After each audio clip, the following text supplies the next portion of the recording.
One, two, three. Okay.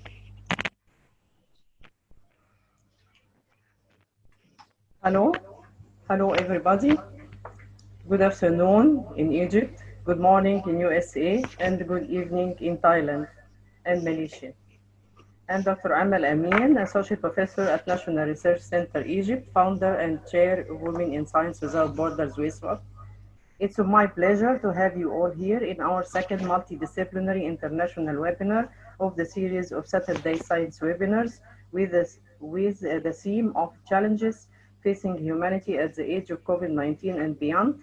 The webinar is international and organized by Women in Science Without Borders, which was founded in 2017 as global template for males and females, distributed in 48 countries and increasing, with the slogan of Science for Sustainable Development to serve society with science, connect people worldwide with science, and make science available for all in addition to other missions and targets. So the participants at these webinars are a mixture from males and females in different percentages coming from different countries worldwide. Our partners in Saturday Science webinars will be SciComm X, which is Science Communication Agency, with special thanks to Dr. Saad Lotfi, its founder, and the second partner in Science and Development is Science and Development Network MENA region, SciDev, with special thanks to its head, Dr. Mrs. Busaina. We will have live streaming on Facebook on Women in Science Without Borders initiative page and our YouTube afterward. If you have questions, you may leave it in Q&A part or in a comment. Today, it's my pleasure and honor to host four distinguished speakers.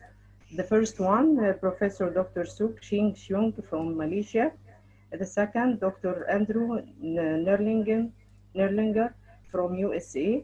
The third one, Professor Dr. Maha Nasr from Egypt. The fourth one, Professor Dr. Vibol Bayawatanamita from Thailand, who will be speaker and moderator for the discussions at the end.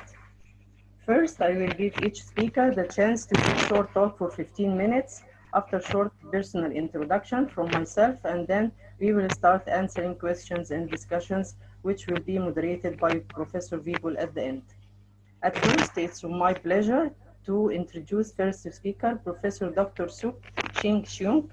Professor Suk leads the head and neck cancer research team at Cancer Research Malaysia.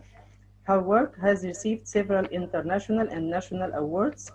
Professor Xiong is a fellow of the Academy of Sciences in Malaysia, the International Academy of Oral Oncology, and the Union for International Cancer Control. She is currently the co-chair of the Tayan Young Athlete Network and an honorary member of the Young Scientist Network of the Academy of Sciences in Malaysia.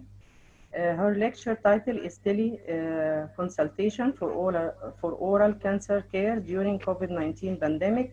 You may start, Professor Suk. You may start.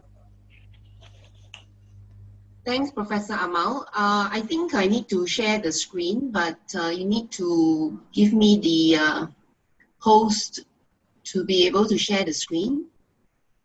Yeah, okay. 1 minute.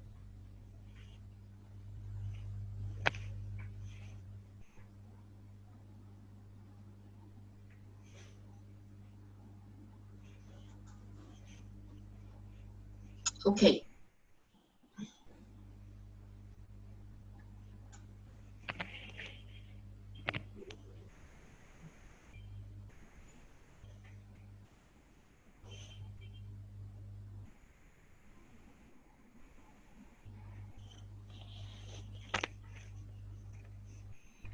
I hope you can see my screen. Yes, we see your screen. Right, good morning and good evening and good afternoon, wherever you are. Thank you very much, Professor Amal, for this kind invitation. And I would also like to express my thanks to Women in Science Without Borders. Very nice initiative started under the leadership of Professor Amal. Today I'm going to talk about a topic that is quite relevant for today, which is teleconsultation or telemedicine or telehealth, whichever terminology you're more familiar with in the era of COVID-19. But in order to unveil this topic, I would like to first tell you a story. So I live in Malaysia, in Kuala Lumpur, and Malaysia has two major parts separated by the South China Sea. The first is the Peninsular Malaysia, if you haven't been here, and the second part of Malaysia has two states here in the Borneo Island next to Indonesia. So you can see that Malaysia is also quite vastly distributed geographically. And in 2015, I had an invitation to go on an adventure to visit a little village here in this red box here in the Borneo Island. And because we don't really travel back and forth between the peninsula and the Borneo Islands, so this was really a very nice opportunity for me to visit the Borneo Island. But little did I know that it was really quite an adventure to get to this little village because we need to really go through really difficult to travel roads, and these are roads only created by loggers, people who go in to get wood. And some parts of the journey, we have to drive our four-wheel drive on one of these trailers to cross the rivers to get to a village that looks like this. And this is a typical village of the indigenous people called the Longhouse. And to my surprise, this is where the little red box was, a village here. To my surprise, a person who had an oral lesion or an ulcer, where we don't really know what it is, whether it's a nasty ulcer or something that will be healed in 2 weeks' time, actually needs to travel quite a long distance to the largest town here for a specialist to have a look at that particular ulcer. And you can see that to get from this village to this nearest big town, we actually have to cross another country called Brunei. So to my surprise and shock, that actually it is quite difficult to get a specialist to look at and this was very alarming to me because by profession, I'm actually a molecular biologist. And what I do in the lab is I try to come up with new targeted treatments for head and neck cancers through understanding the genetic alterations within the cancer. And we currently have a vaccine that will be going in trials in the UK next year. So this was alarming to me because I'm a scientist that works on oral cancer, and if I have a vaccine or a targeted therapy for these patients, they actually will not very likely get the vaccine because they really can't even get to the hospital to get a diagnosis. So oral cancer is actually very much an Asian disease, and the majority of these cancer cases and deaths actually occur in Asia. For example, oral cancer only makes up 5% of the cancer deaths all around the world, but in Asia it makes up 11%. But there are opportunities for oral cancer to be detected early because the lesions happen in the mouth, so therefore it is quite easy to actually just open the mouth and do an clinical oral examination. So you can see here there's a cancer growing in the mouth. The second opportunity to detect these cancers early is the fact that they are preceded by precancers, or often known as potentially malignant disorders. For example, a white patch that you can see here on the right cheek. And interventions can prevent malignant transformation and prevent these precancers or potentially malignant disorders to become cancer. For example, asking them, the patients to stop smoking or actually excising the lesion. However, the second challenge, apart from geographical barriers in trying to diagnose this lesion, the second barrier is actually there are many different types of lesions that you can find in the mouth. The majority and the large majority of them are actually not potentially malignant, nor are they cancers. But if you look at the pictures here, there's a white patch on the tongue here and a white patch here. However, this white patch is a potentially malignant disorder that has a potential to become cancer in the future. However, this is basically a benign observation. And really, it is only these lesions, either the cancer or potentially malignant disorders, need further surveillance for cancer, for cancer surveillance. So because the lesions in the mouth are highly visible and quite easy to look at, the lesions could be very easily photographed. And we wanted to leverage on this particular point to see if we could use a mobile phone to take pictures of this lesion and then try to transmit this through teleconsultation to specialists and figure out whether patients really need to travel to see a specialist or not.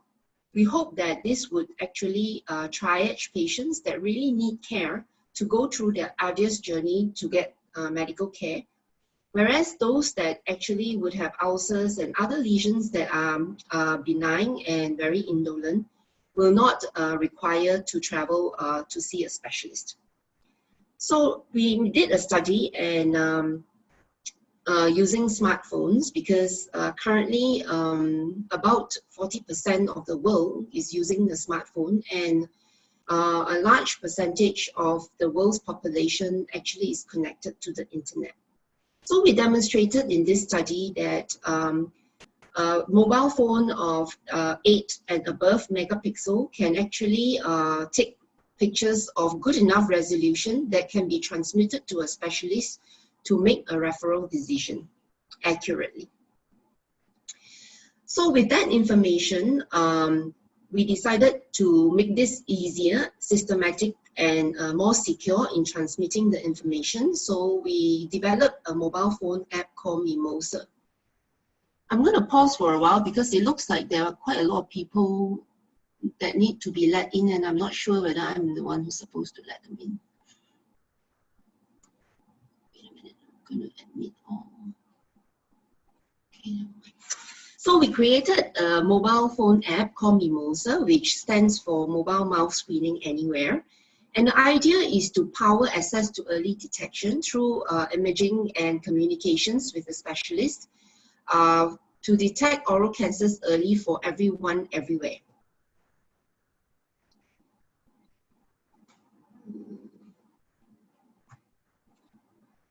So the idea is if a patient or an individual in the public community was worried about an ulcer or happened to see a primary care practitioner who may not be trained in order to recognize the lesion, could use Mimosa to take an image of the oral lesion and transmit that to a specialist off-site. And what the specialist can then do would be to review the case history, review the lesion, chat with the primary healthcare provider, and come up with a referral decision or an advice communicated to the primary healthcare so that the patients could be managed appropriately. Looking through more than 300 patients and across many different types of lesion, we demonstrated that looking at the oral cavity through clinical oral examination, which is currently the gold standard by a specialist, and reviewing the case and images through the mobile phone has high accuracy of 94.9% with a kappa value of 0.892. So we were quite happy with this data, and currently we are planning with the Ministry of Health in Malaysia to for a trial and to implement this widely. But as we were trying to plan an implementation study, we were interrupted by the COVID-19 pandemic. And in March this year, COVID-19 as a pandemic where cases reach up to 30 million and more than 90% of the world's population or the world's countries are actually affected, and the death toll is reaching 1 million. And the cases continue to rise until today. And if you look at the number of cases, the larger the circle is larger the number of cases in these countries, you can see that they very much overlap with the countries where oral cancer is also prevalent. For example, in India and in Brazil. And in Malaysia, our clinics were also interrupted, particularly because looking into the mouth where there is aerosol spread is quite risky. So clinical care has also been interrupted. So because of the physical distancing, this has disrupted preventative and routine care, including monitoring patients who have high-risk lesions and monitoring patients who have cancer. And of course, this situation will reduce the participation of those particularly socially and medically vulnerable and increase the risk in delayed diagnosis. And because of that, our clinicians who were participating in evaluating Mimosa previously in our clinical study requested for us to rewrite the app so that instead of putting the app in the primary healthcare practitioner's hands, we now allow patients to actually take charge and do this teleconsultation with the specialist directly, particularly for patients who have already been diagnosed with high-risk lesions and need to be monitored. So the idea is to use teleconsultation to reduce clinical visits and risk to exposure to COVID-19 through teleconsultation. So in the last few months, what we have done is written an app that is friendly to the patient so that the patient is now able to capture information of their current health, the signs and symptoms, and also images of their lesions in order to be transmitted directly to their specialist, and a video call for teleconsultation will be conducted in order for the patients to be reviewed. So we have just started this study, so unfortunately I don't really have data to report, and this is actually the beta testing of the app. The patient is actually reviewing the app, and so that we can improve it for user experience. And we hope that the study would be able to enable patients to reduce their clinical visits. More importantly, in order for teleconsultation to be applied, we have to understand what are the patient's concerns, for example, security, whether they can handle the app, and whether they are technologically savvy. And we have to also understand the gaps in teleconsultation, because teleconsultation is not something standalone. There needs to be infrastructure in order to support this. But given that internet connectivity across the globe is quite high, we don't feel that this would be a problem, but we will be evaluating this in our study. Also, importantly, we have to determine the pathway to wider implementation. This will include things like regulation, payment, and also logistically, whether the clinicians themselves has a place in order to carry out teleconsultation. So before I end, I would just like to acknowledge and say that this is a teamwork of clinicians and app developers and dentists involved in this project. And we have also an AI component that we are developing that I don't have time to talk about today. And the project is actually funded by a charity and also the Medical Research Council in the UK and other corporate funders. Thank you very much for your attention. I'll pass this back to Amal now.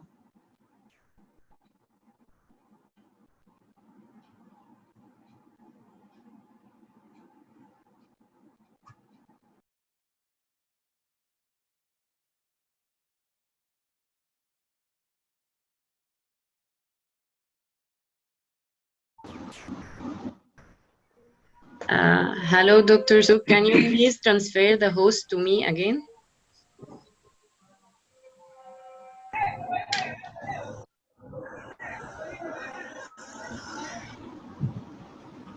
Dr. Suk, I can't hear you.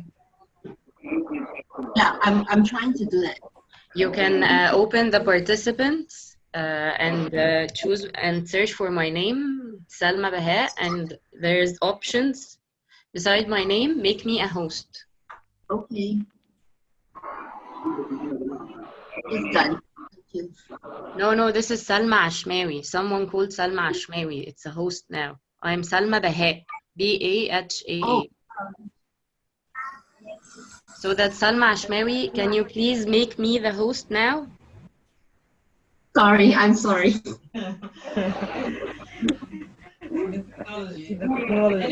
Anyway, thanks Professor Salma. Xiong for the lecture, for the nice application of the lecture. Okay. Thank you.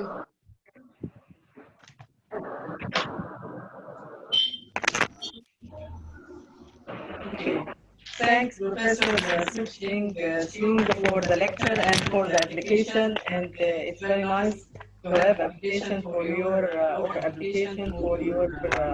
research.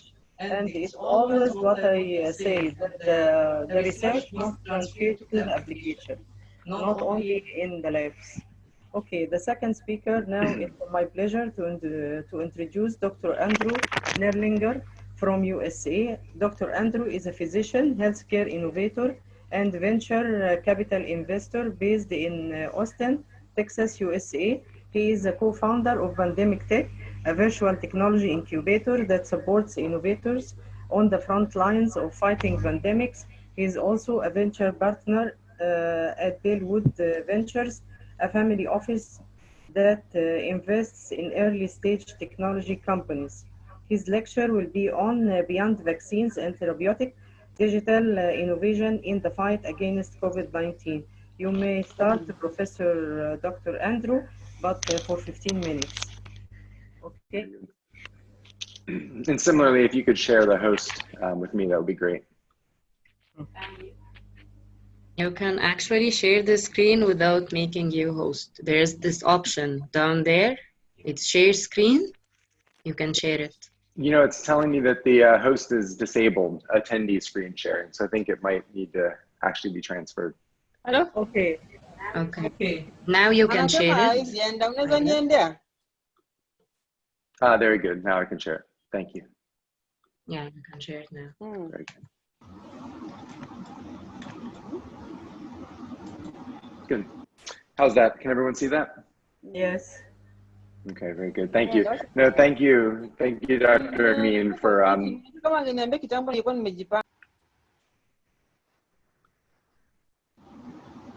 It's fine. Good. No, thank you very much for the invitation to do this. It's really exciting to do these virtual events and be able to join what looks like a worldwide group, but of course there's some basis in Egypt. About a month ago, I did a talk to do a fireside chat alongside the founder of Visita, who some of the Egyptian attendees might know, a telemedicine company. And then that's led to an ongoing conversation and collaboration around biosafety. So you really never know where these virtual events are going to lead. So thank you for the invitation. And it's really wonderful to be a part of this. I'm going to talk about digital innovation and the fight against COVID-19, and really the background for this. Let me figure out how to switch. There we go.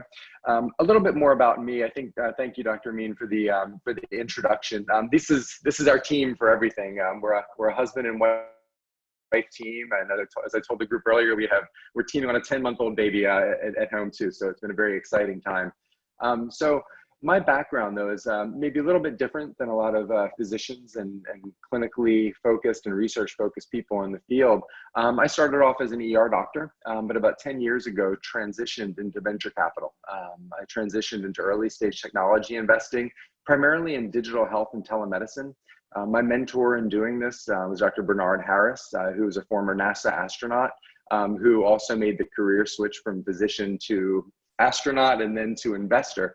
And so really from him, I learned quite a bit about digital health, telemedicine, and how to really look at scaling these technologies to have maximum impact around the world.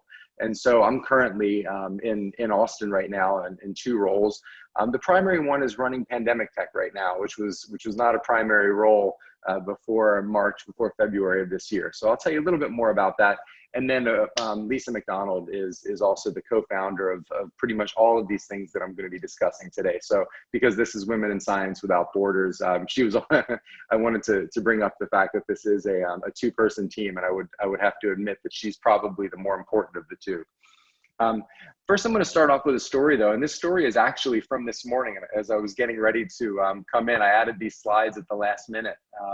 And I'm showing you a group ride sharing pitch for a reason. It'll come back to it. In March of this year on LinkedIn, I had someone reach out to me saying, hey, you know, you're a venture capital investor in Austin. I'm an Austin-based company. Can you take a look at my pitch deck? Which I get probably, you know, hundreds of pitches a year asking to look and see and consider investment in the companies. And so I took a look at this deck, and it was really interesting, but not really focused on some of the things that we're doing. And I'm very much focused on healthcare technology. This was a company in Austin called Feti, which at the time was developing an app for group ride sharing. So I'll leave it at that and move on, but I'm going to come back to this a little bit later.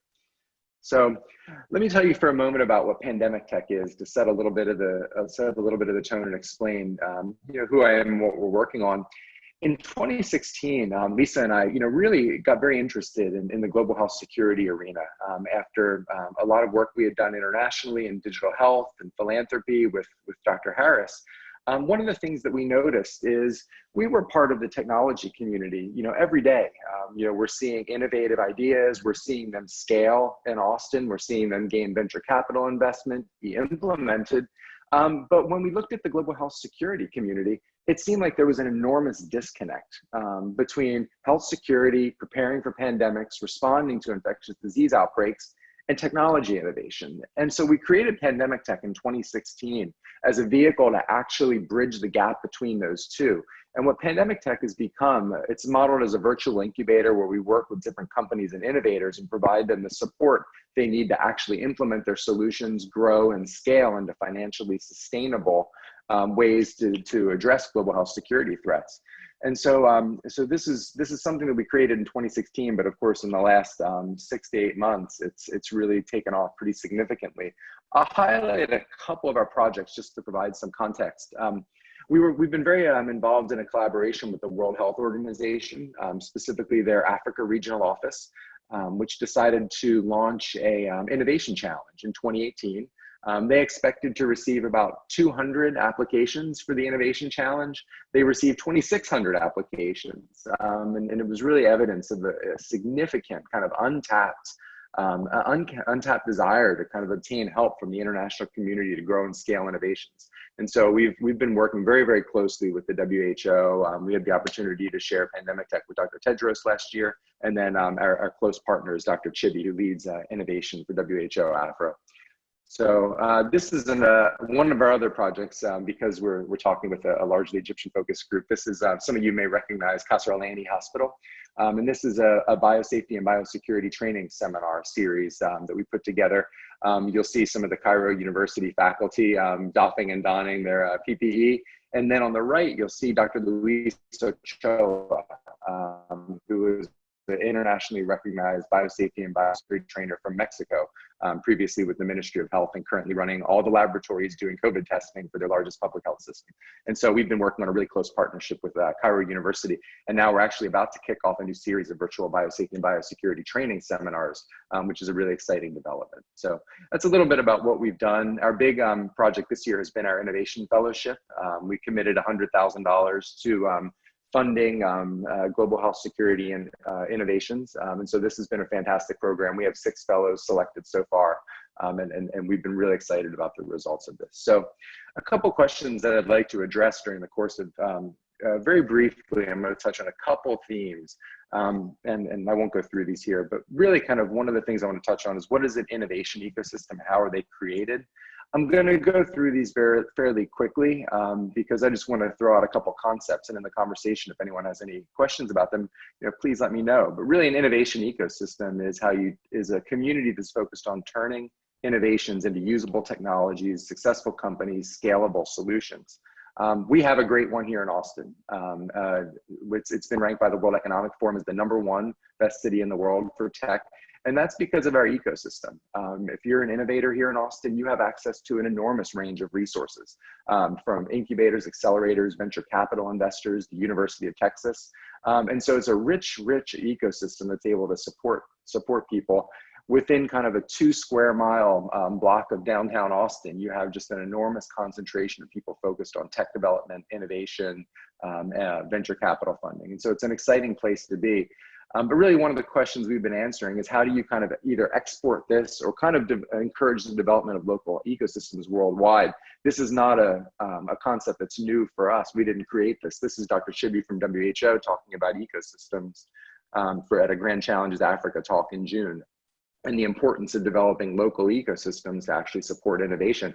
I think it was a great example from Malaysia previously, looking at what a fantastic digital solution. And so I'd be really kind of curious to hear thoughts about how something like that scales up in Malaysia. I think that's a really great example. One of the things related to COVID that we're doing is actually creating essentially what's a new ecosystem. We had the idea when we had so much inbound interest coming during the early stages of the COVID pandemic, not just from the international community, which we had focused for pandemic tech on what we were calling hot zone innovators, looking at places where the infectious disease outbreaks were happening more frequently. Then we really found that the current hot zone is Texas. And so we really changed our thinking. Lisa led the creation of this TexGHS, Texas Global Health Security Innovation Consortium in March. And really what it's done is to build an ecosystem focused here in Texas, but really worldwide for people with worldwide innovations that want to actually set up here in the US and have an entry point. And so we created this ecosystem, and it's been enormously popular. It's a group of, right now I think we're up to about 35 different groups from all across the state of Texas. About 50 to 60 volunteers who are regularly putting time into building, again, an innovation ecosystem to support people trying to address COVID-19 through innovation. And so that's really what we're trying to encourage, trying to support. So really the question of this, what I hope my contribution to this conversation will be is really how can digital tools support the fight against COVID? And so I think it's a great question. It's always a little bit unexpected. You know, a lot of the focus on innovation around COVID has gone into vaccines, therapeutics, and diagnostics. But one of the things we're focusing on here is what are the other areas that maybe aren't as obviously addressed? People are starting to see in the United States, a lot of the focus in the news was on when is the vaccine going to be ready? When is the vaccine going to be tested? But people are really only seeing half the picture. And I would say actually probably less than half the picture. How do you track and distribute these systems? How do you create registries? How do you encourage people to actually get the vaccine? And how, when you look at things like access, do you encourage technologies or encourage solutions that ensure equitable access to vaccines? So we're trying to look at the things that are maybe a little bit away from the big ticket items, but the things that our ecosystem is good at, which is digital health. And that's our really strong basis. And so one of the things we've been trying to help people with, and this is kind of an offer out to this group as well, is really, you're an innovator out here, you're in the health space, you're in the global health security space, or something else relevant. Is it appropriate, is it a good idea for you to tackle this COVID issue right now? How do you think about pivoting or taking your technology and using it either in this pandemic or to prepare for the next one, which I'm sure will be coming at some point? And so we really kind of encourage people to do these two things. Focus on your core capacities. This is a critical thing to address issues in the COVID-19 and future pandemics. And then also think about long-term development opportunities for future impact, sustainability, and scalability. So it's not just about getting involved in COVID. It's about thinking how you can stay involved in global health security, whether that's a good fit for your innovation. So I'll close with a couple examples. Epistemics is a Pittsburgh-based company that's venture-backed. It's had exciting software algorithms that simulate how pandemics actually can spread through populations. And it's really gained some traction in helping us think about whether schools are safe to open. So they're part of the TexGHS program, and we're helping them look at integrating their solutions in Texas. They had a pre-existing solution, a pre-existing technology that was relevant to COVID. And so this to me was a no-brainer for them to actually say, listen, this is our opportunity. This is the moment that we've been preparing for. We need to address COVID. Looking at another company that's been successful, SaferMe is a New Zealand company that initially did safety monitoring for businesses. They've been able to successfully shift into contact tracing for businesses. And now if you're a company in New Zealand that wants to do contact tracing and incorporate it for your employees, the New Zealand government will actually pay for you to use SaferMe's solution because it's so readily adaptable by businesses, and because employees actually seem to be trusting their employers a bit more to do contact tracing because it enables them to come to work when you look at the comparable trust issues maybe with some of the government focused tracing. So that's really interesting how that's developed. Two things before I close. These are actually two examples of our fellowship winners who are doing digital health technology related to COVID. The individual on the left is Blaine Doyle. His company GlowDX was originally launched in Mexico as a women's health and reproductive health at-home diagnostics testing service using kind of innovative test-at-home solutions and then mobile technology to kind of track and notify what to do with those with the results. They were able to successfully pivot to COVID, and now they're actually doing at-home diagnostic testing for COVID in Mexico, which is a really incredible development. And they recently raised 1.1 million euros in venture capital funding. We were very pleased to be a part of that funding round. And then similarly, Nigeria's Dr. Neto, founder of Wella Health, which is a microfinance, a microinsurance company that originally focused on malaria, has been able to develop some tools for COVID in Nigeria. So it's very exciting to see people do this. And then finally, I'll close with bringing it back to what I originally started with, was this slide about FETI, which was interesting because I saw this on the Newswire earlier today. That company I mentioned in the beginning of the slideshow that sent me a ride-sharing app pitch in March just closed a large deal with Texas A&M, which is one of the largest universities in the United States, on doing contact tracing for students and enabling smart campuses to reopen. And so this was just absolutely shocking to me. I would have probably suggested that a company was involved in ride sharing not try to get into COVID.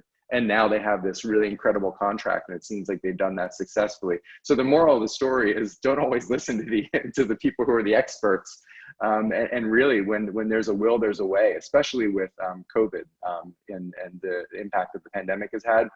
People who really want to get involved in innovation in the space should be really encouraged to do so.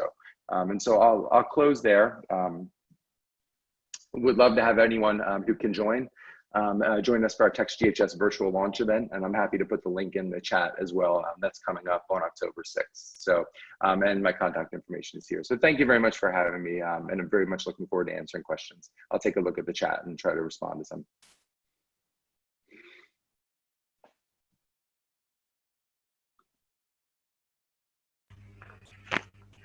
Thank you, Dr. Andrew. I'm happy here really because we have different lectures and different applications, and that we need from science to have applications.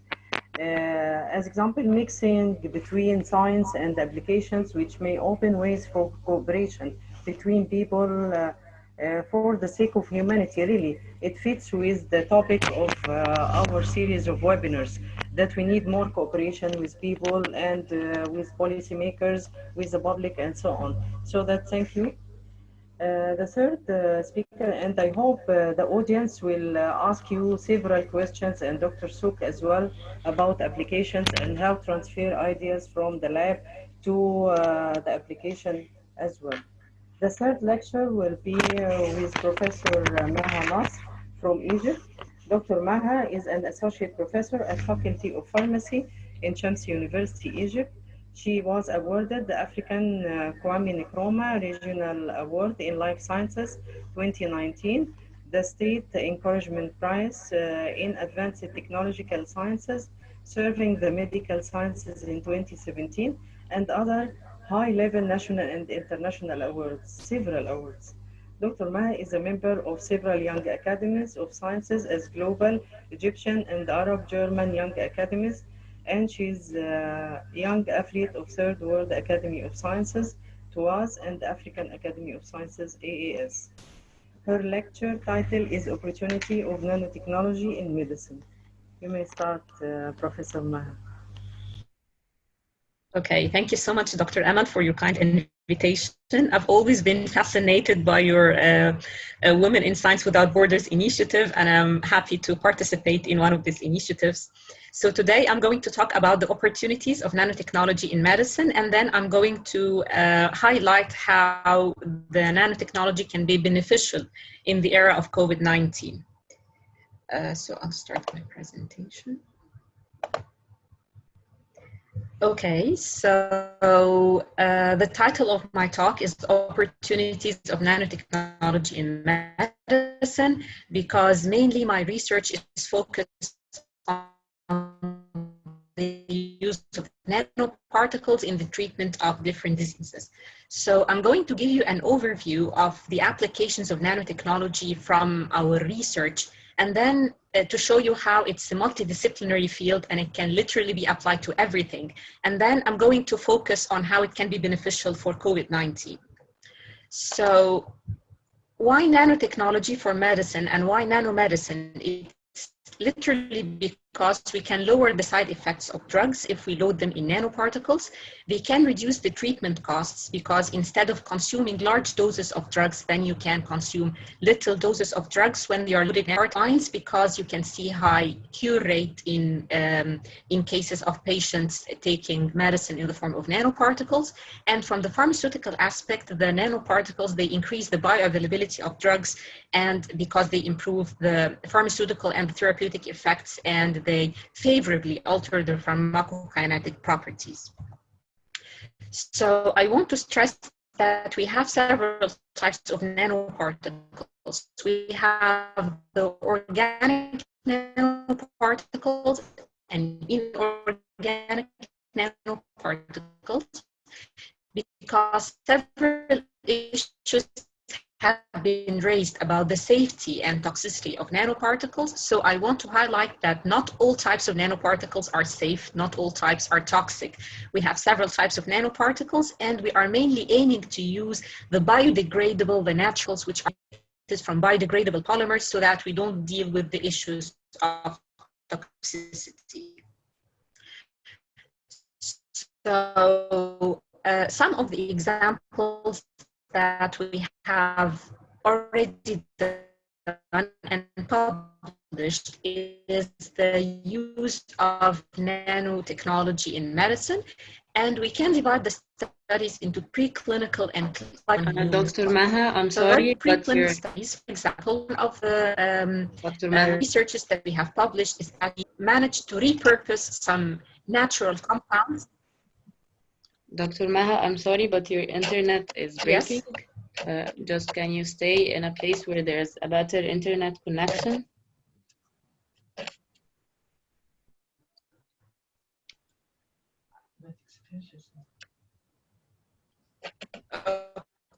Okay.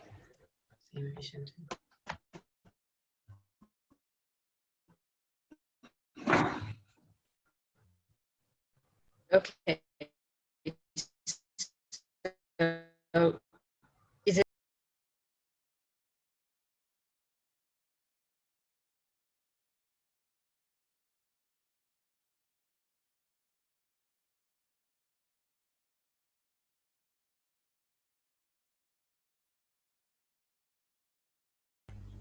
دخلينا.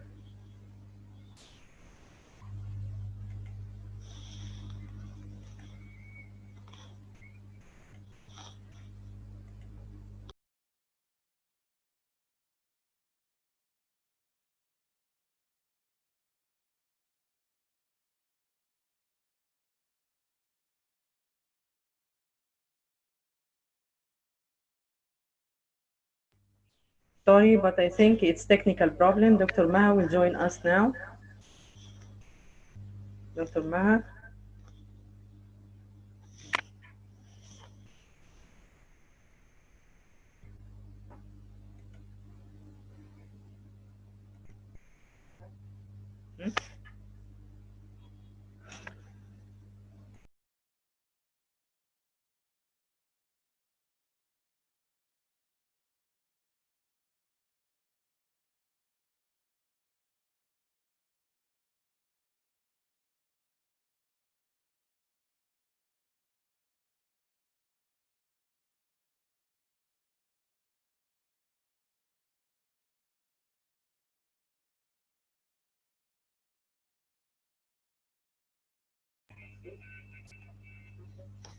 Hello, Dr. Maha. Dr. Maha. Hello. Yeah, okay. Sorry for the technical problem. Can you No hear problem. me now well? Yes, yes, okay. Okay. So much. Just So I will resume your lecture. But make the screen bigger. Yeah, okay. Okay. Okay. Okay. So research dealing with the use of nanoparticles in treatment of different diseases. So we managed to repurpose some natural compounds like compounds which are taken from the green tea, like the epigallocatechin gallate. It's a natural antioxidant, but then when we load it in nanoparticles, it turned out to be a very powerful anti-cancer agent that we have used in the treatment of also repurposing of some natural compounds. When they are loaded in nanoparticles, we managed to load them, and then when we loaded it into polymeric nanoparticles, it managed to give some promising results in the triple negative breast cancer, which is one of the most aggressive types of breast cancers that the women suffer from. We also managed to create some nanoparticles to target the colon cancer, and we have achieved very promising results in this area. And also, we have moved to animal models in which we compared several types of nanoparticles, for example, the gold nanoparticles with the biodegradable lipidic nanoparticles that we have loaded with curcumin, which is taken from an Indian spice. And then we have compared the efficacy and found out that the lipidic nanoparticles were more beneficial than the gold nanoparticles in eradication of the tumors. Also, we have managed to create some nanoparticles for the treatment of lung cancer, which is one of the most difficult types of cancers to be treated, and the results were very promising, not only in the treatment of the cancer, but also in the vaccination. And this is a very promising era for the creation of vaccines for COVID-19. So our researchers, the researches that we have published have demonstrated that when we load an antigen in nanoparticles and then we administer it in the animal models, we can create like strong immune responses on the level of the antibodies and on the level of the cells as well. So this is a very good opportunity that some of the companies have taken advantage of in developing of some of the vaccines that are currently ongoing for the COVID-19. Other application is that also in the vaccination is that we managed to create a vaccine from the E. coli, which is responsible, this strain was responsible for creation of enterotoxigenic diarrhea, which is a major cause of death in several developing countries. And it's a cause of the traveler's diarrhea. So there's currently no vaccine which is effective against the strain of the E. coli, but then when loading it with nanoparticles, we managed to create this vaccine, which was very effective. Also, nanoparticles are also beneficial in the treatment of emergency cases.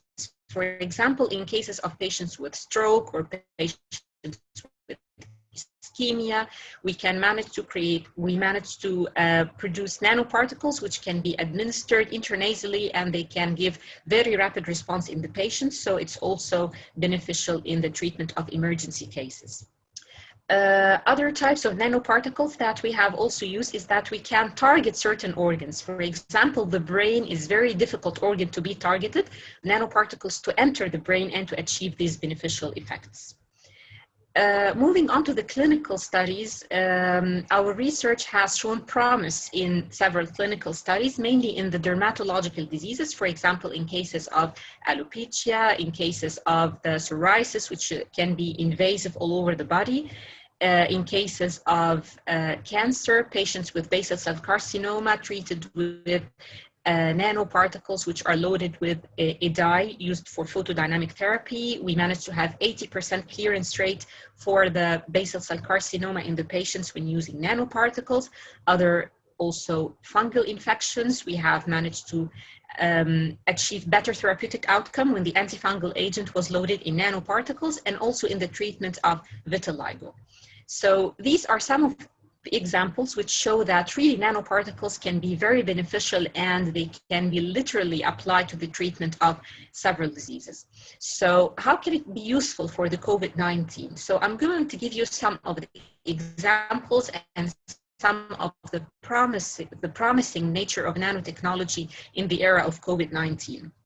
So for example, in a very recent paper, which was published in Nature Nanotechnology, some of the authors, and actually several authors, have recommended that the nanomaterials can be used for formulation of, in one of my researchers, when we combine the nanoparticle with the, for example, the antigen or the thing that we can create the vaccine from, when we combine it with the nanoparticles, we can achieve better cellular and better antibody-induced immunity.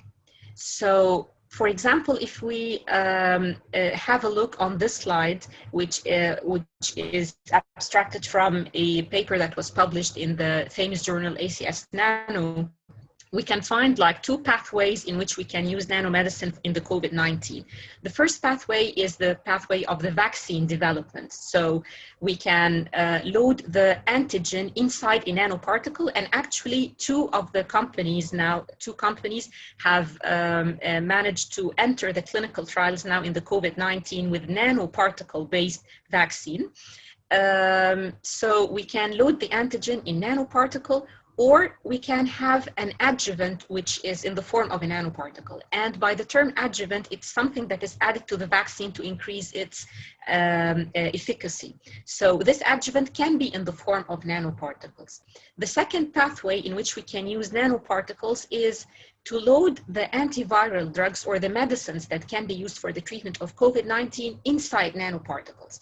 So, for example, we can use the antiviral drugs, we can repurpose nanomedicines. For example, if we have like a natural compound which has promising antiviral properties, when we load it in nanoparticles, it can be actually useful in the treatment of COVID-19. And currently I'm involved in a project, a multidisciplinary project, which is funded by the Arab-German Young Academy, with the gracious fund coming from the BMBF in Germany. And the title of this project is Towards Effective Solution for Combating University. And we are collaborating with the Egypt Japan University of Science and Technology, the EJUST. And we are doing the work in collaboration with the Institute Pasteur in Tunisia, in which we are trying to develop novel nanoparticles for the treatment of COVID-19. So wish us luck in our encounter. And finally, I would like to thank all the funding bodies and all the universities that have supported us in our research. And I would like to especially thank Dr. Amal Amin for her kind invitation to be among you today. And I'd be happy to answer questions at the end of the session.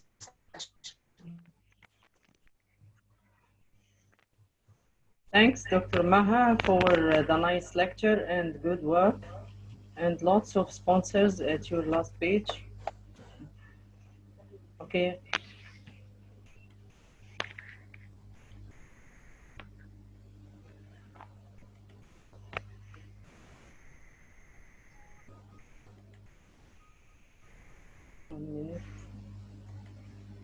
Thank you so much. Thanks a lot. Thank you so much. Thanks. My video doesn't work. 1 minute.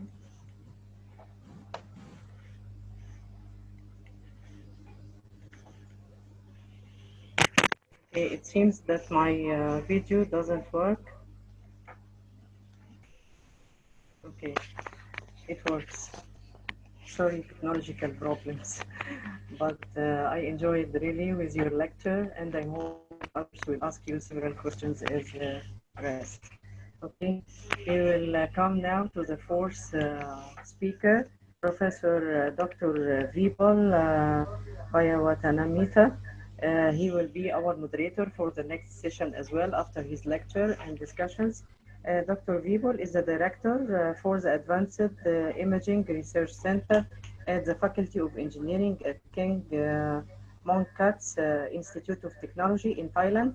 In 2013, he was selected by World Economic Forum, Geneva, Switzerland, to be one of the 40 top young scientists under the age of 40 who plays a transformative role in integrating scientific knowledge and technological innovation to improve the state of the world.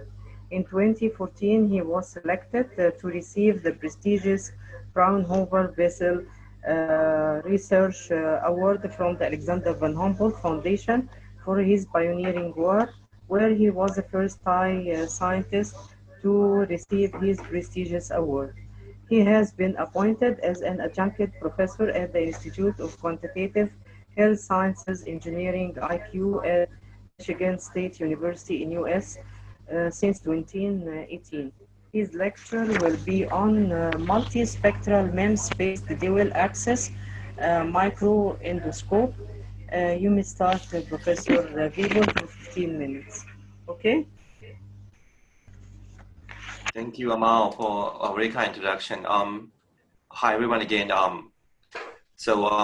Amal has been giving a lot of my background already out, so I'm gonna skip some of those slides. Oh, am I sharing the right one?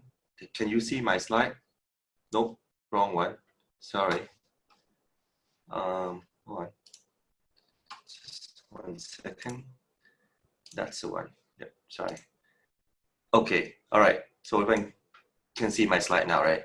So I and Amal have been long known each other since we are co-founder of the Global Young Academy back in Halle, in Germany. So well, it has been over 10 years now, Amal. Thank you very much for your beautiful conference. This is actually the second or third time that I joined. Well, this is the first time that I do it online, definitely. The talk that I'm going to do actually divided in two parts. The first part is about the microendoscopy, which is a light-based microendoscopy that I've been working on for the past over 10 years now. And the later part, since the talk is relating to the COVID-19, I actually scrambled to put one up because recently I haven't done anything about the COVID-19 at all. But with some requests, and I actually have to do that, and I'll elaborate more later. Typically, the high-resolution subsurface imaging are represented on this slide here. If you look at this plot here, it shows or demonstrates the image penetration versus the resolution. And listed here are most of the imaging modalities, right? For example, let's say ultrasound, MRI, CT.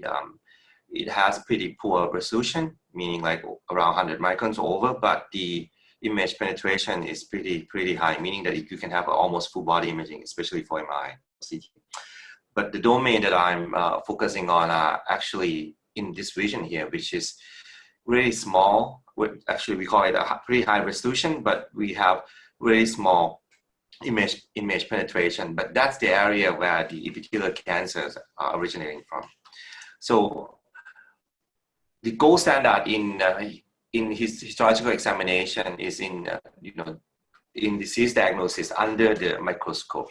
So, and there has been the gold standard over almost hundreds of years now. The imaging modality that I'm going to introduce is what we call the single axis, called the confocal microendoscopy, which has a very simple principle as follows. So if you, if you look at this point source that we have here, we have the point source which is focused down to little tiny focal point with really high objective length. The light at the focal plane is supposed to go back very nicely, passing to this little tiny pinhole to the detector. So for the our focus light plane, the light will not go back to the detector due to this little tiny pinhole. So this concept has been invented by a professor at the MIT in 1969.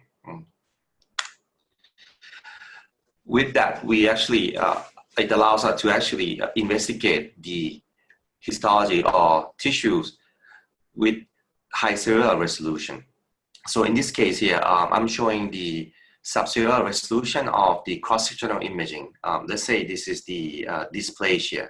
There are the progression of the disease, let's say from normal to dysplasia to carcinoma here. So as I have mentioned before, our microscope allow us to see subserial resolution with very short penetration, let's say maximum around 100 microns to 400 microns. That's the area that we are of interest. So I'm not going to go into detail why we're not using this configuration, but we're going to having this configuration. But this configuration enable us to actually penetrate deeper than the traditional confocal microscopy technique. So it allows us to see subsurface imaging as deep as maybe 500 micron into the tissue.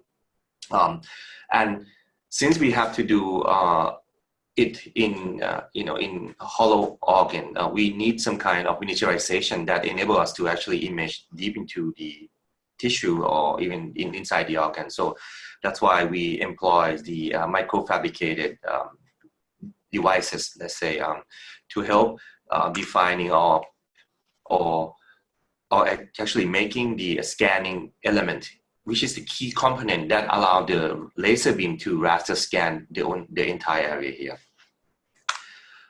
So with that, we have this little tiny microfabricated device, which is the key element that allow us to do the laser beam steering and scanning and collect the image plane by plane using the same concept of the confocal microscopy. Showing here is just basic demonstration of the microscope that we have right here. Sorry, it's a little awkward position that we try to image. So anyhow, we put a mouse onto a stage and we try to image the rectal tissue here. And with that, we actually combining with some of the fluorescent dye that allow us to target at some of the cancer areas here. So it lights up pretty well. I'm sorry that I forgot to mention that these are the fluorescence imaging. So we rely on the fluorescent dyes that help target at the area that we wanted to light up.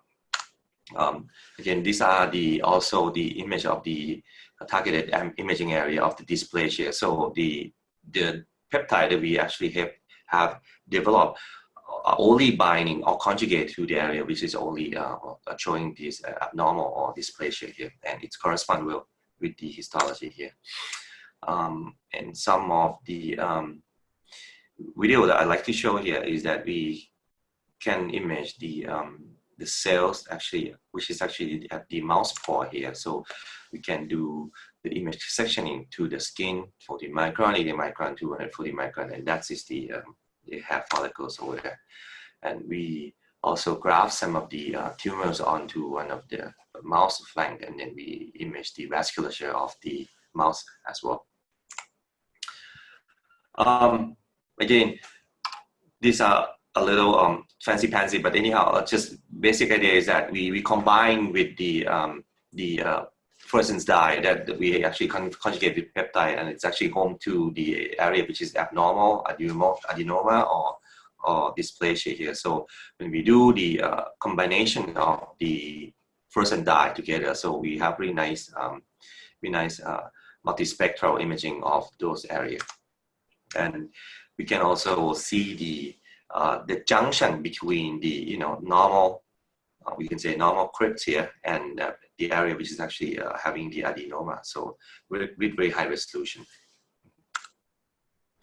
So what you have seen so far is the let's say a handheld version. So we further develop it into even smaller form factor. In this case, which is around 5.5 millimeter, which is actually fit very nicely into the standard GI endoscope that they use in the hospital. So we actually use it with the first human patient in a hospital, and we obtained one of the very world first images from the dual axis confocal endoscope. This is the actual human crypt in vivo. So you can see very nice crypt here. It's a little elongated, so it has little mild dysplasia here.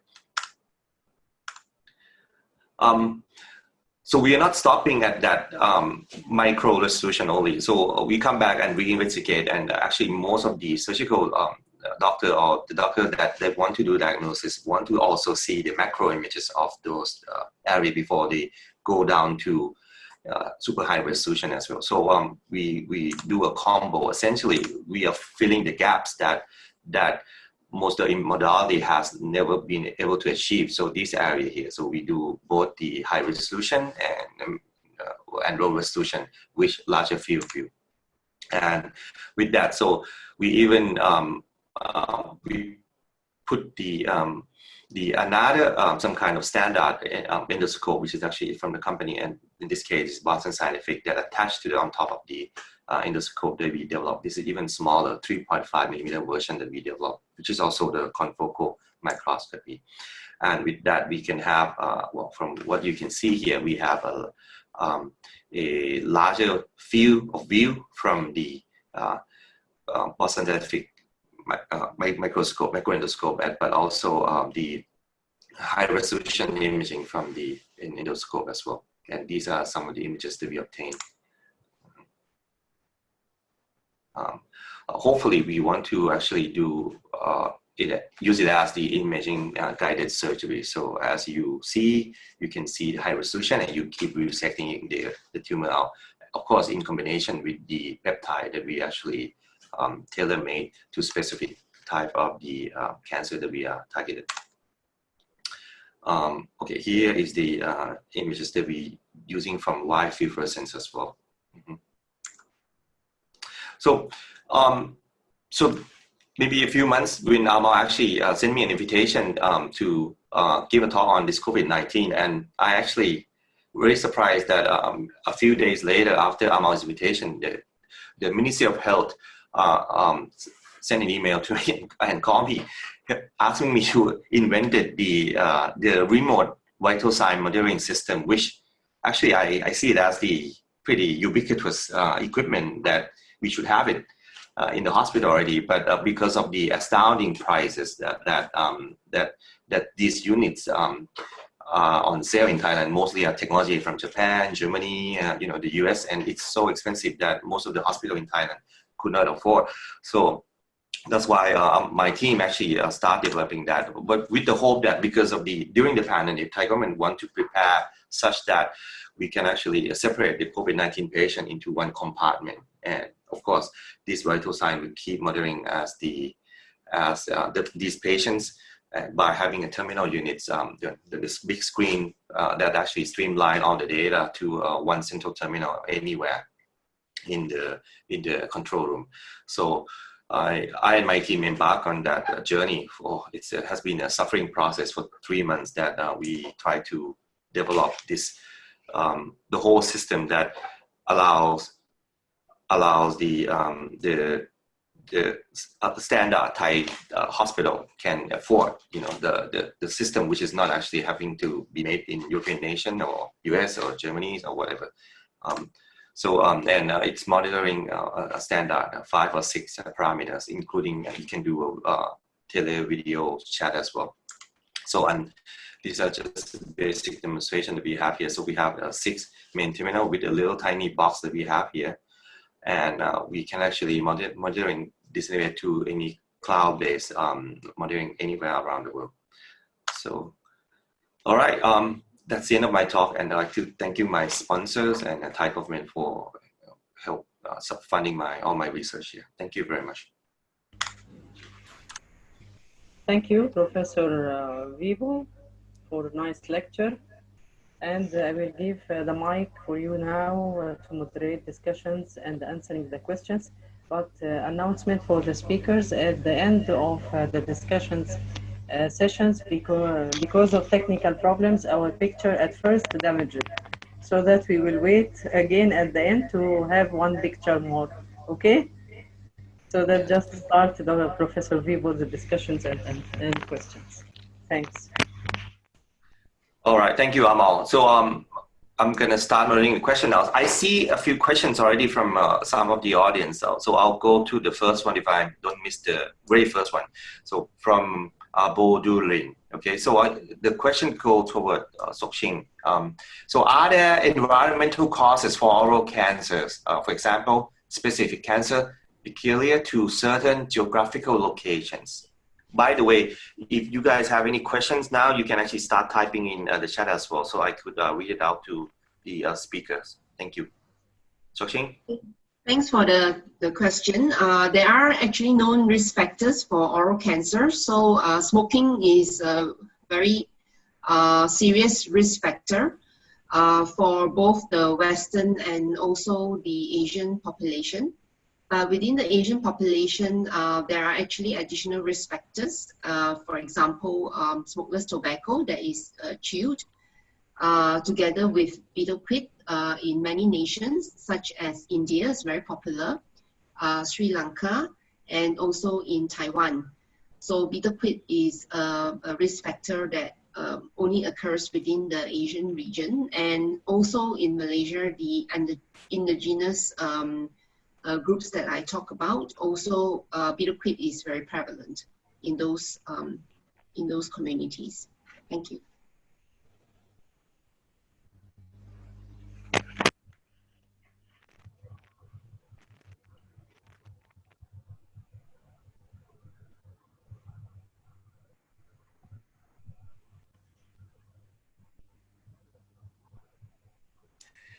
Sorry, I tried to mute myself and I cannot come back to mute again. Apologize. Okay. Anyhow, so there I see the second question, which I'm not sure it's relating to the focus of the talk today, but I'll try to read out and see whether who can take a jab of this. So the questions go like this: does innovation ecosystem for communities resolve environmental challenges linked with energy crisis and climatic change problems? Anyone of the speakers? That sounds like it was for me. And incidentally, I've done some oil and gas investing. Our most recent venture capital investment was in an oil and gas company. We're in Texas. It's impossible to escape that. The answer is absolutely. But my answer to that question would be, we really advocate a local to global approach, because I think one of the fallacies is thinking that kind of an internationally, innovation company or an accelerator can come into a country. I'm not sure what country the person who asked the question is from, but someone outside can't really come in and understand what's going on locally and doesn't understand always the best way to solve what oftentimes are locally focused problems. And so we really encourage people who want to get involved in innovation in a specific area to figure out what's first happening in their local ecosystem, because questions are best addressed locally. The answer is, of course, yes, there are lots of specific topical focused energy ecosystems out there. And even on a global sense, we have, of course, a really strong one here in Texas. The University of Texas and Austin Technology Incubator has a vertical that's dedicated specifically to clean energy and solving environmental problems. And they do a lot of global work as well. So it's both a local and a global enterprise. So the answer, Nigeria, of course, Nigeria has a very rich innovation ecosystem. We've partnered with groups like Ventures Platform, which is in Abuja, that actually invests cross sectors, and they're one of the most early active stage in venture capital investors and accelerators in the country. But then, of course, in Lagos, there's a really thriving ecosystem. I can't tell you off the top of my head who's doing what in the energy and environmental space in Lagos, but I suspect that there's something going on there. Thank you. So I have not seen other questions yet, so maybe I could go. Okay, I could start with the question to Maha now. Maha, actually, you are Global Academy member as well, right? The new member, I guess. Yeah. I haven't met you yet in person. Welcome to a big family.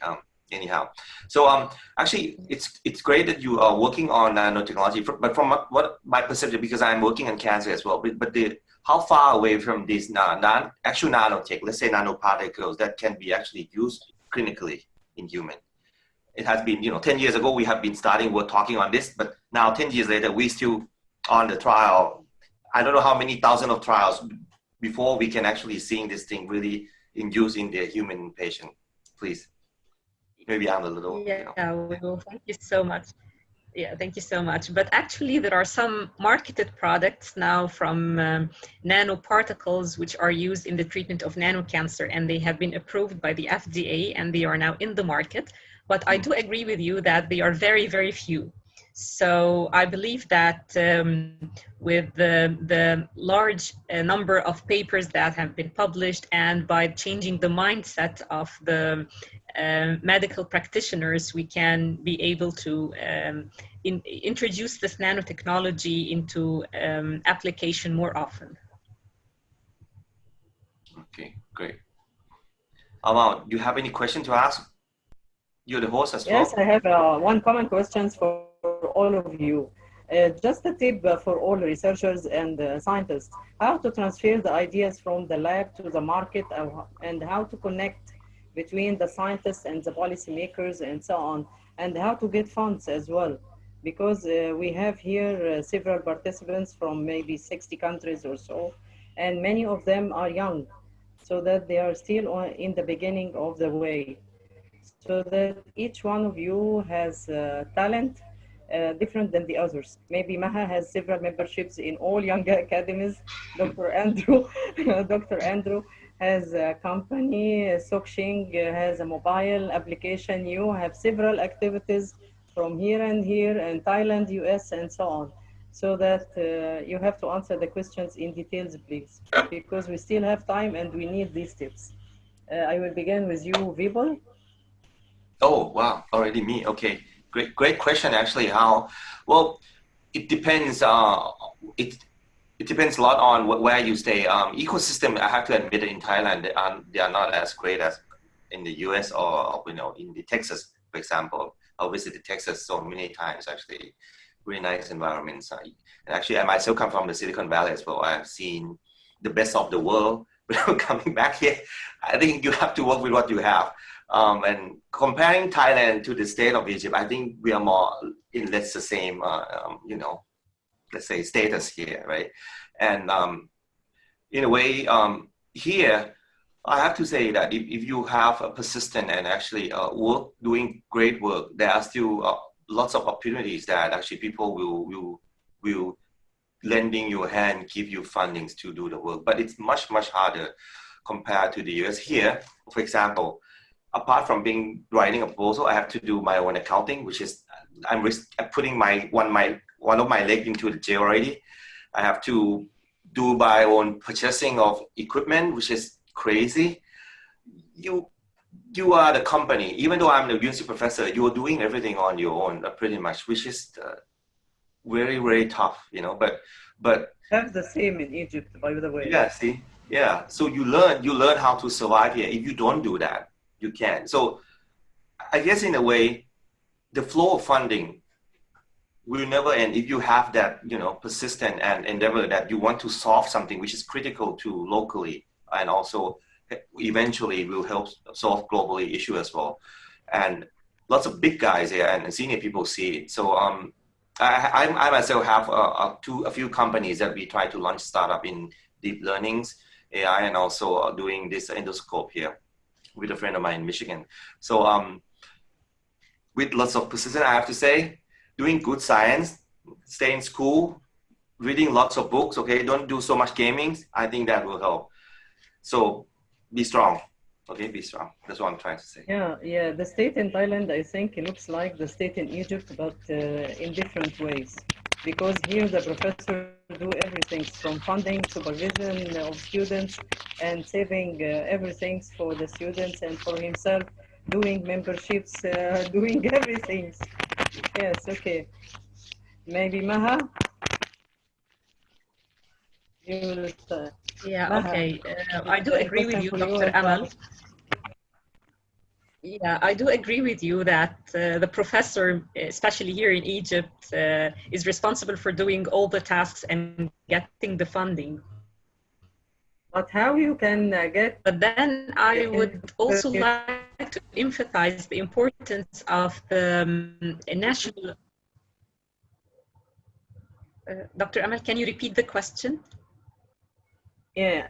I asked about several tips for the young scientists and the new generations, how to save fundings, how to transfer ideas from the lab to the industry, and how to connect with the policymakers. With your case, how to be a member in all these academies, how to promote your CV, how to develop yourself, knowing that the age limit is 40 years to do everything to be excellent before 40, and you did lots of things before 40. You have several memberships, you had funding, you have everything.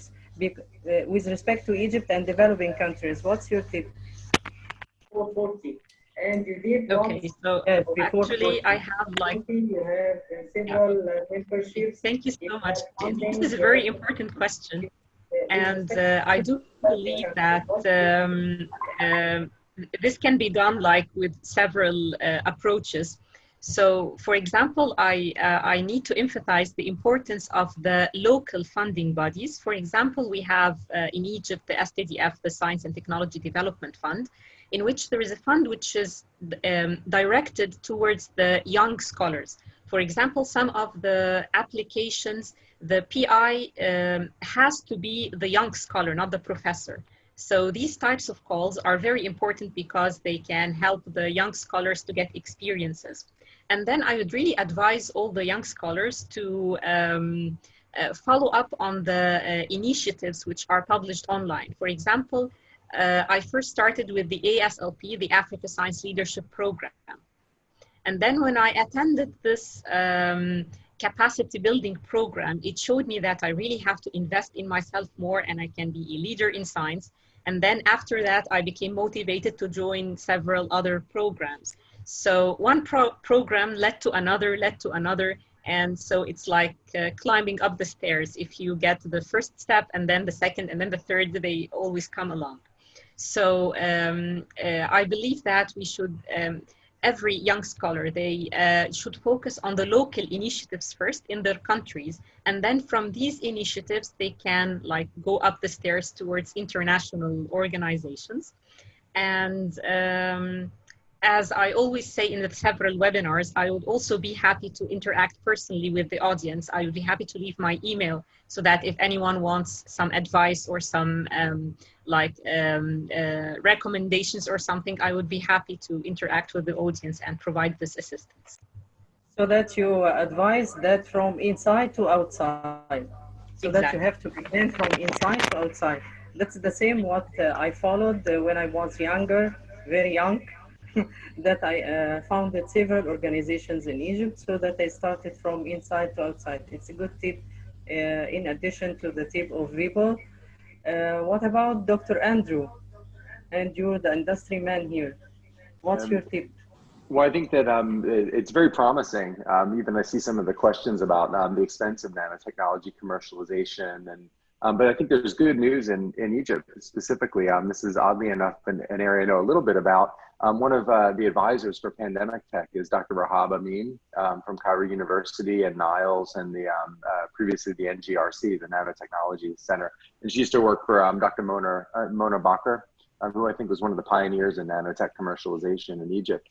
She recently, along with a couple of partners, started a company called Nanogate in Cairo that's actually commercializing some nanoparticle preparations. And so it's really interesting to see people actually starting to think about how to commercialize their technologies, how to interact with industry, and how to actually turn, take things from the bench to the bedside. So I think that looking at that small part in nanotechnology in Egypt, which is, I think, an incredible strength of the Egyptian research community, is its nanotechnology strengths. And that's really positive. But then looking at more broadly at the Egyptian ecosystem, it's developing very quickly. There's some incredible, at AUC, at BUE, at Cairo University, there are great entrepreneurship and tech commercialization programs building up all around a larger recognition in the Egypt tech community that these types of early stage companies and these kind of deep technology companies need to be supported. But we have here participants from all over the world, maybe 60 countries. What's your general tip, not only for Egypt, the general tip? Yeah. The general tip is, I remember when I was in medical school and before, I didn't care about business. And I thought that it was something that was not interesting to me. And I can't say that it's still very interesting to me, but I recognize that in this day and age, if you're a researcher, it's incumbent upon you to focus on understanding technology commercialization. And it's very, very important for you to at least have some concept of what's involved in taking something into the marketplace, so you can plan, for example, financial sustainability strategies, or think about how it can be incorporated into an actual solution, product, something in the future. So my advice for younger folks in the science community is, you don't have to be focused on the business or the financial aspects of it, but you do need to be aware of it. And there are a lot of ways to do that, to gain that understanding. Okay, thanks. Now you have Professor Sok-Shing Xiong. You have mobile application, and it's strange really to have mobile application for this very difficult field, cancer research. How did you do it? And how did you think about it? And what's your tip for the next generations, knowing that you are co-chair of the TWAS, the Third World Academy Network for Young Scientists, so that you are leading those people? What's your tip for them?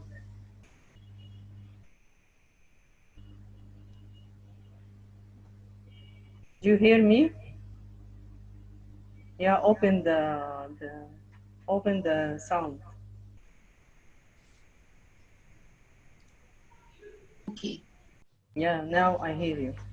Okay, thanks for the question. Okay, I'm going to answer the easy one first. As the co-chair of TIAN, so TIAN is actually the World Academy of Science Young Affiliate Network, and many of the people attending here, including Amal and Maha, are members of TIAN. TIAN is very young. It's quite similar to the GYA, but TIAN is only about 4 years old. And I'm the co-chair, and our executive committee is made up of young scientists all over the world. Some of them are actually in the chat room as well. Basically, TIAN's vision is a world connected by scientific collaboration. And we actually have quite a lot of programs sponsoring TIAN members to build international collaborations to address the challenges that are relevant, particularly to the developing world, using scientific methods.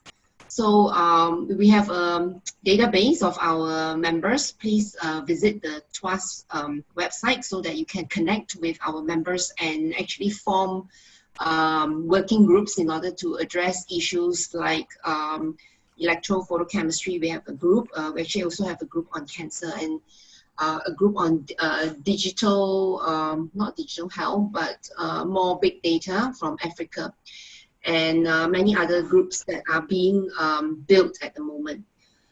So international collaboration, I think, is inevitable. You can hear Andrew talking about, operating out of Texas, but actually has a lot of connections all over the world. And Wibu also talk about working a lot with the US and Germany and Japan and many other countries. And I think Maha also works extensively with many groups all over the world.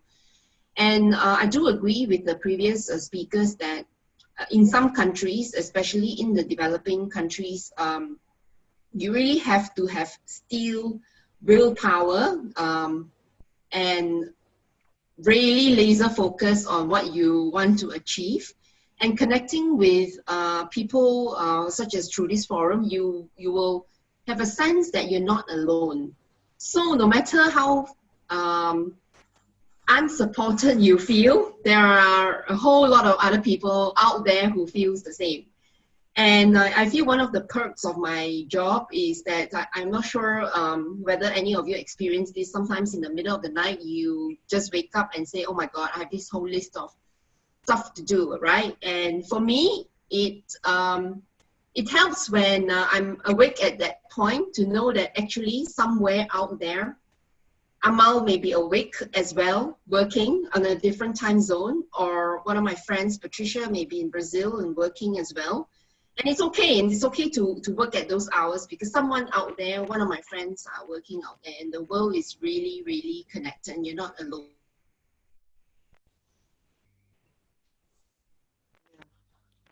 I think the internet is not good. You need to be the change that you want to see. Meaning, if you think the ecosystem, you think the ecosystem where you are is not great, then you have to contribute and try and change that, because at least you leave the scientific ecosystem a little bit better before you retire. So that's my motto. Yeah. That's your motto. It's our motto. It's our Yeah, motto. I don't think we are going to be able. I mean, no matter how great we may think we are, we're not going to, change the world in a day, right, or in a lifetime. So, but you can progressively make it better, so that someone else could make it even better. Yeah. And it's the aim of all young academies to have change leaders, the future change leaders. That's why we always encourage the connection between the seniors and the youngs, because we are connected. We are not separate from them.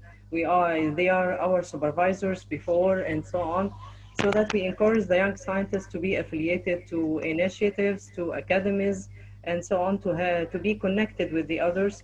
We are in a small world, and we have to cooperate. And I think the situation of COVID-19 approved that, because we all have to cooperate with each other.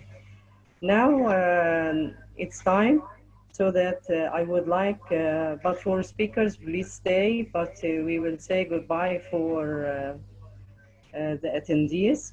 Now, finally, I would like to thank esteemed guests for their fantastic, valuable contribution, and all attendees for their participation, and wish for all good luck, and meet you again in other events, and wish you all also a nice weekend, and bye-bye. Thanks. Thank you. Speakers, please stay for the speakers. All right. Okay.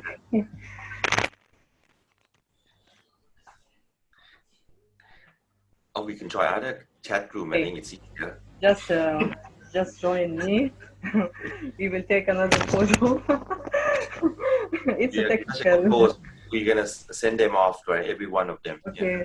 By the way, the host is my daughter, so that the technical problem now will cause a family problem.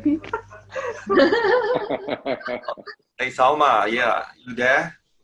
How are you? Yeah, I'm fine. Thank you. Thank you for hosting. Trying to be a good host today. Like, It's a good experience, because she must train herself as a young scientist. Okay. Have you finished? Now, have you finished? yeah. I've taken like 10 photos. Thanks. Okay, thanks a lot. Okay, thanks a lot for all of you. Nice weekend. It was my pleasure to host you all, and I wish you all the good luck in your life, and meet you again. Bye-bye. So Thanks, we can Amal. leave now, right? Okay. Bye-bye, Amal. Bye-bye. Bye-bye, Andrew. Bye-bye, Soking. Bye-bye, Maha. Bye-bye. Thank you all. Thank you. See you somehow. Bye-bye. Take care. Okay. So I can leave now, right? Yes? Yeah. Yeah. I can leave now, right? Bye-bye. Yes. Okay. All right, Salma. Bye-bye. You too. Bye-bye.